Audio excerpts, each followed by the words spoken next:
Natürlich sollte man auch zum Arzt höflich sein. Also Höflichkeit ist sowieso die ganze Überschrift der ganzen Kommunikation.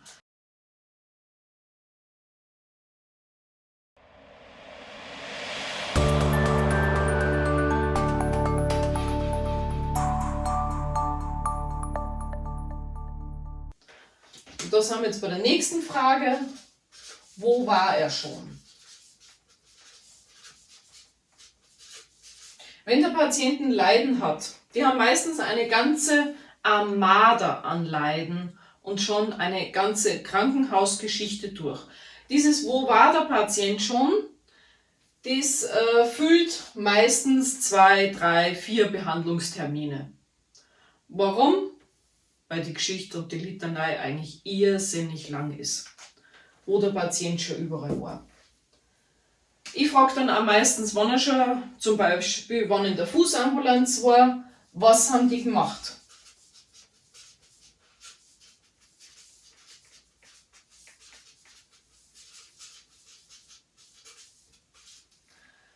Weil, wenn der Patient jetzt mir erzählt, er kommt mit einer offenen Wunde und dann frage ich nicht, was die schon gemacht haben, dann räume ich den Verband vielleicht runter, der was gerade vor 3 Stunden raufgemacht worden ist. Und nein, es ist nicht immer gegeben, dass die Fußambulanz neue Verbände macht. Ich habe das anders auch schon erlebt. Also wenn ich den Patienten nicht frage, was die gemacht haben, kann es passieren, dass ich in die gemachte Therapie, zum Beispiel der Fußambulanz, eingreife, obwohl ich daran eigentlich nichts verloren habe. Aber nur ich müsste da drunter gucken, weil ich meine, es ist gut, wenn ich das weiß, wenn ich da drunter gucke.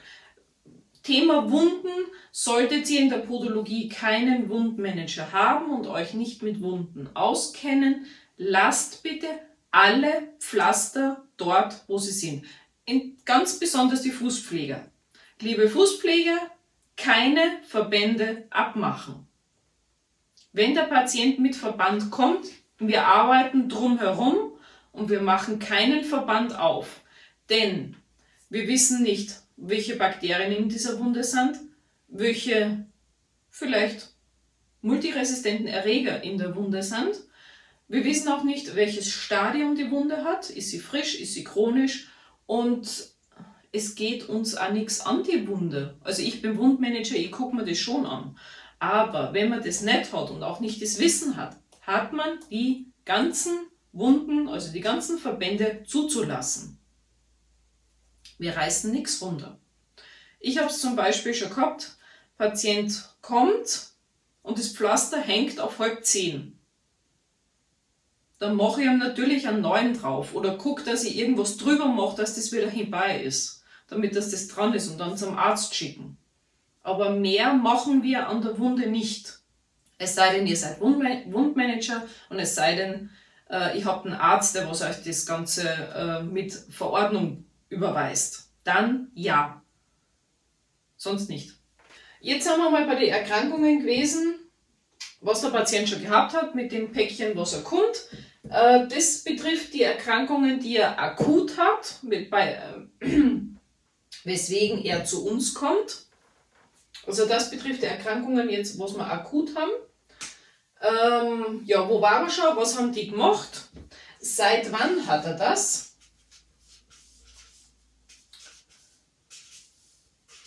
Seit wann hat er das Ganze? Oder wann ist es das erste Mal aufgetreten? Dann, wo ist natürlich das Ganze? Muss ich ihm auch fragen. Und wenn ihr ihn fragt, wo das Ganze ist, er soll es euch detailliert sagen. Warum? Ganz klassisch, mir tut die Ferse weh. Super. Oskar, komm her, gib mir deinen Fuß. Mir tut die Ferse weh. Wir haben hier die ganze Ferse. Da müsst ihr euch jetzt da das restliche Gewebe dazu denken. Also mir tut die Ferse weh. Wir haben hier ganz viel Ferse, das ist ungefähr hier da der Bereich. Der tut weh. Toll. Für mich als Therapeut heißt es jetzt, was kann das jetzt alles sein? Ist Blödkummer? Ist das Fersenbein gebrochen? Haben wir hinten eine Haarklumpferse? Haben wir Schleimbeutelentzündung? Haben wir einen Fersensporn? Haben wir vielleicht irgendwie eine Sehnenüberstreckung? Haben wir hier hinten ein Karpaltunnelsyndrom drinnen? Super. Und dann, weil mein Patient einmal genau, wo genau tut's denn weh? Ja, es tut hier unten weh. Wenn ich hier drauf drücke, in der Mitte von der Ferse tut's weh. Super. Ich weiß, was es ist. Was ist es? Ihr auch? Sehr schön. Schreibt es unten in die Kommentare rein. So. Ich muss jetzt einmal gucken. Ja, wo genau ist es und wie fühlt es sich an? Wie fühlt sich das Ganze an für den Patienten? Das müssen wir deswegen wissen, weil, wenn wir schon mal im Gefühle sprechen, was gehört da dazu? Der Schmerz. Der Schmerz ist eins von die blödesten Gefühle. Wer Schmerzen hat, weiß es. Beim Schmerz ist es so, es gibt eine Schmerzskala, es gibt auch verschiedenste Definierungen vom Schmerz. Wenn der Patient Schmerzen hat, frage ich ihn, wo sind die Schmerzen und wie fühlen sich diese Schmerzen an? Wie stark sind die Schmerzen? Das muss ich dementsprechend wissen. Wenn jetzt der Patient, sagen wir mal, mit einem Hühnerauge kommt, nehmen wir das beschissenste Hühnerauge, was wir haben, das Clavus papillaris. Das Papillaris tut weh. Können alle Patienten, die das haben, bestätigen. Bei manchen ist es aber so, dass das Papillaris ganz hauchdünn ist und nur eine Mini-Eindellung hat, die nicht einmal ein Viertelmillimeter tief ist. Und die verursacht solche Schmerzen, wie wenn du mit Nadeln reinstichst. So, was heißt es für mich als Therapeut, wenn ich das sehe, dieses Papillaris, und ich sehe, dass da so eine Mini-Einkerbung und die wehtut, dann weiß ich ja ganz genau, dass das Schmerzempfinden des Patienten sehr niedrig ist. Das heißt, wenn ich da behandle, muss ich damit rechnen, dass der Patient Aua schreit, sagt, je nachdem. Habe ich jetzt einen Patienten, der ebenfalls ein Clavus papillaris hat, mit einer dicken Schicht drauf. Wirklich einer dicken Hornhautschicht drauf. Wo ich schon mal mit dem Skalpell 3-mal runter machen muss, bevor ich da überhaupt den Kern sehe. Dann kann ich schon mal davon ausgehen, dass der Patient eine sehr hohe Schmerztoleranz hat.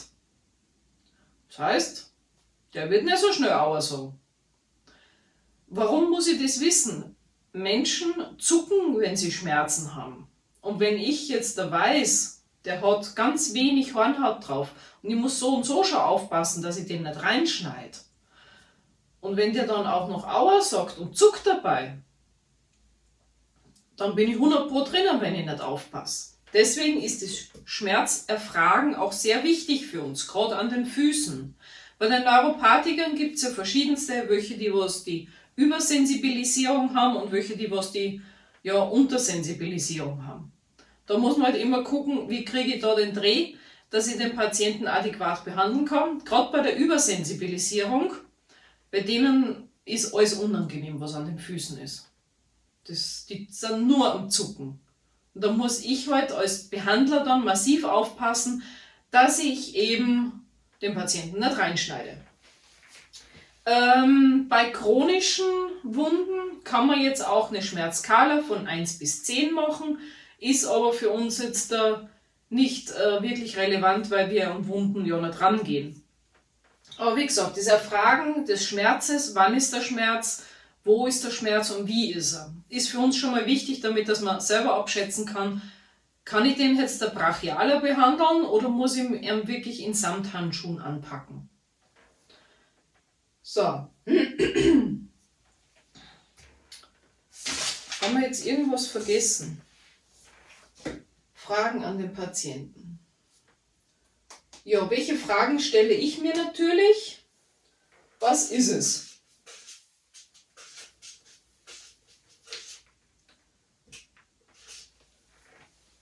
Was ist es, wenn ich hier die akuten Sachen habe? Was kann es sein? Wenn der Patient schon mit einer Diagnose vom Arzt kommt,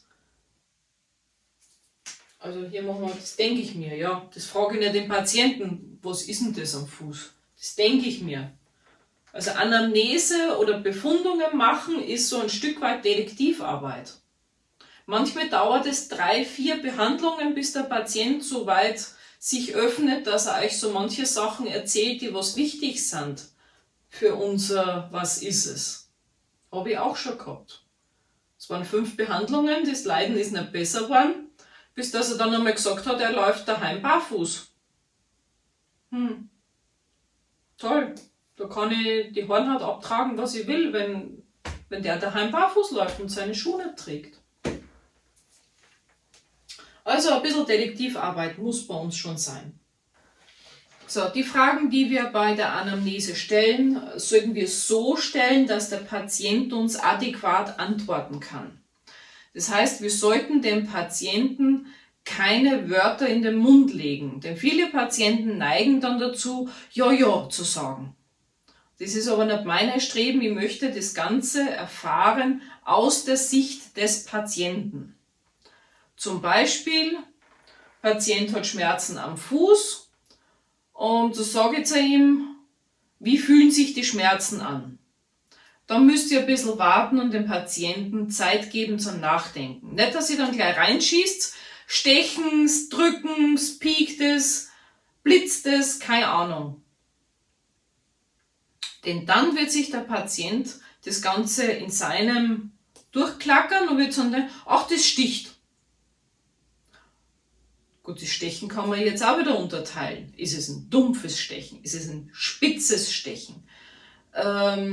Ist das Stechen so viel, also viele Nadeln drinnen sind? Oder ist es eher nur so ein Punkt, der was weh tut?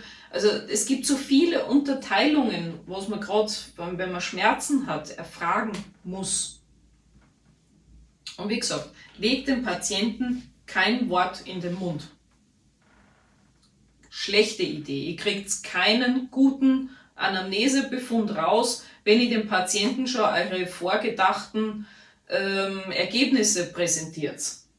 Deswegen das Denken, was ist es? Dieses Programm, was ist es, muss bei euch im Hinterkopf runterrattern. Für die Podologen, die schon fertig sind, die kennen das. Die, was noch in Ausbildung sind, meine Lieben, ihr werdet es alles noch lernen. Ihr braucht jetzt keine Sorge haben, dass ihr das irgendwie nicht hinkriegen würdet. Das was ist es, das rattert automatisch im Hinterkopf runter, wenn der Patient mit der Anamnese beginnt.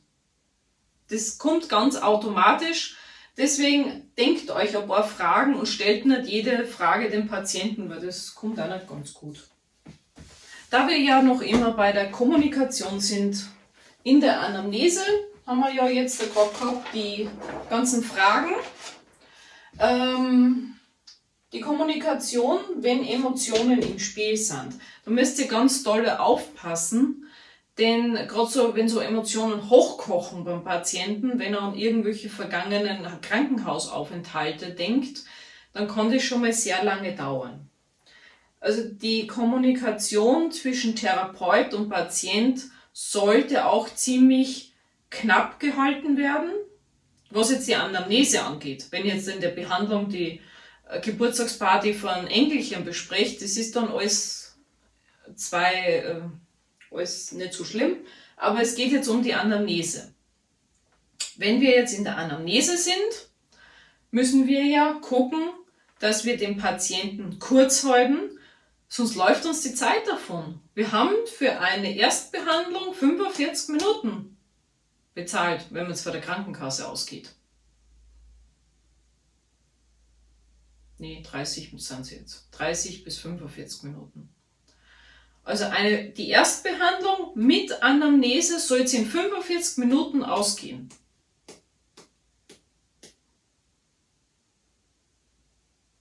Schreibt es mal in die Kommentare rein, ob ihr das zusammenbringt. Ich nicht.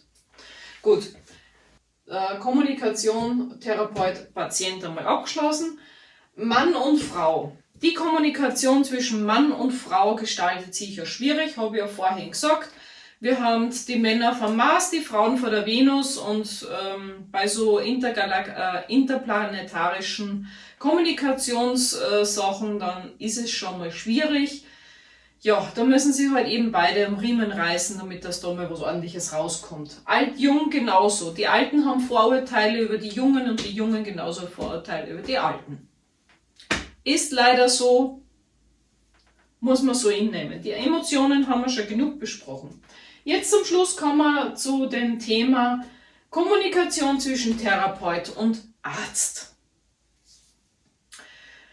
Ja, diese Kommunikation gestaltet sich, ich glaube, für alle Therapeuten ein bisschen schwierig. Denn, ja, wie drücke ich das jetzt da schön aus?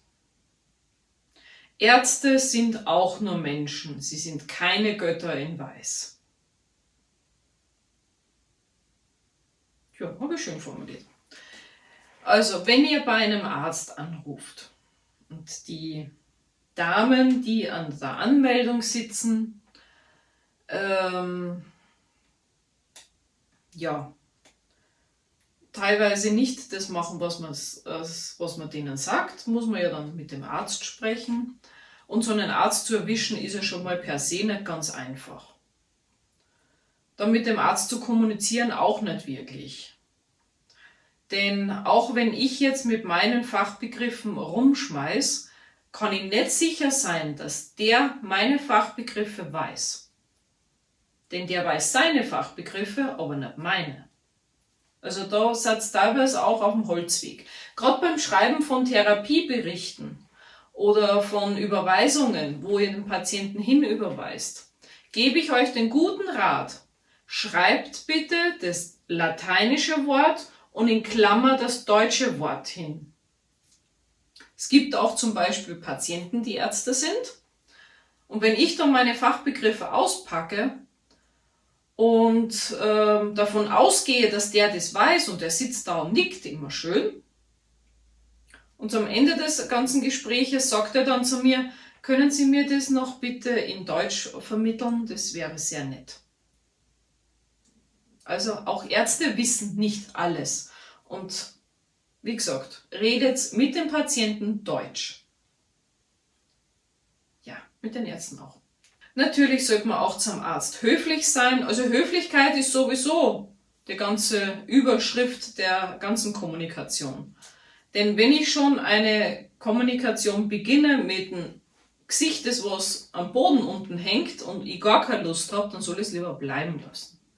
Wir sind zum Patienten höflich, nett und zuvorkommend. Ja, aber, großes Aber, wir machen nicht alles für den Patienten. Der Patient sollte, so viel es geht, selber machen. Strümpfe ausziehen, Schuhe ausziehen. Also zuerst die Schuhe, dann die Strümpfe.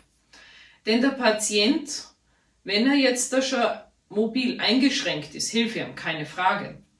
Aber dennoch, die aus der Altenpflege wissen das, die Patienten sollen so viel es geht noch selber machen. Erstens mal tut es dem Patienten selber gut. So nach dem Motto, ich komme da noch unten hin. Das ist schon mal für die sehr gut. Und das Zweite ist, ihr seht auch, wie mobil der Patient ist. Wenn ich jetzt einen Patienten habe, der was nicht mehr zu seinen Füßen kommt, alleine lebt, keine Angehörigen hat und mir erzählen will, dass er jeden Tag seine Füße eincremt, dann ist doch irgendwo der Hase im Pfeffer, oder? Also, ja, ich bin schon wieder abgeschweift und zwar haben wir jetzt nochmal die Therapeut-Arzt-Kommunikation. In manchen Gegenden gestaltet sich das schwierig, weil die Ärzte vielleicht ein Knarzkopf dabei ist oder der Arzt einfach nicht einsichtig ist. Da muss man halt gucken, dass man den Patienten halt sagt, wenn Ihr Arzt es so nicht akzeptiert, seien so gut, holen Sie sich eine Zweitmeinung ein. Jeder Patient hat das Recht auf eine Zweitmeinung. Ist so. Es gibt auch nette Ärzte, die mit uns auf Augenhöhe kommunizieren und nicht von oben nach runter unter diesen machen. Wenn man jetzt einen Arzt hat, mit dem, was man auf Augenhöhe kommunizieren kann, dann erleichtert uns das Ganze schon mal, unsere Arbeit. Dem Patienten erleichtert es das Ganze, weil wenn irgendwas am Rezept nicht passt, dann muss der Patient bei mir laufen. Das mache ich nicht. Und wir haben auch die Rückversicherung, dass wenn wir den Patienten zum Arzt schicken, dass es adäquat versorgt wird, damit dass der Patient wirklich gesunde Füße dann wieder hat. So, jetzt habe ich viel geschwafelt. Ich glaube, das wird mehr als wie ein Teil. Naja, ihr werdet es sehen. Falls dieses Video wirklich mehr als wie ein Teil wird, dann schneide ich das vorne rein. Kommt auf die Zeit drauf an. Also wir sind jetzt noch immer bei der Kommunikation. Die Anamnese haben wir jetzt ein bisschen besprochen, wie ich die Fragen zu stellen habe, welche Fragen. Wo wir das Ganze aufschreiben, kommt im nächsten Video. Hat euch das Video gefallen, lasst mir einen Daumen nach oben hier. Abonnieren nicht vergessen, Glocke klicken, damit ihr kein neues Video mehr verpasst. Und ja, wie gesagt, sollten es mehrere Teile von der Kommunikation werden, dann seht ihr das im Titel, da steht das Ganze dann drinnen. Bis zum nächsten Video. Eure Podologin Andrea. Tschüss!